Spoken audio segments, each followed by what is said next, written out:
Hi there, welcome back. So in this lecture we're gonna learn how to use for loop. So for loop is used for iterating over a sequence. For an example, a list, tuple, dictionary, set, or even a string.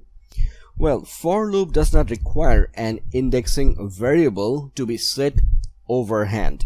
Now I'm gonna get back to my IDE and I'm gonna be creating, let's say, a list called fruits equal, and I'm gonna bring in my square bracket.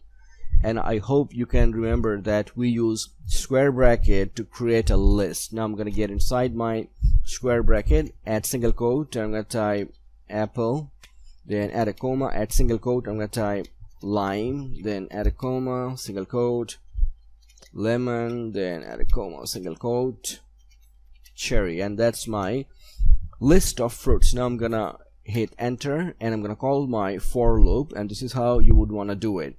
So I'm gonna type for elements in fruits, then I'm gonna end my statement with a colon, then hit enter, and I'm gonna call my print function and pass my elements. And now I'm gonna right click, run it, and as you can see that I've got my fruits element printed out on my code runner, starting from apple all the way to cherry. So this is just a beginning for us to learning about the for loops in Python. In our upcoming lectures we're gonna learn how we can use a break and continue statement with for loop. So that's pretty much it.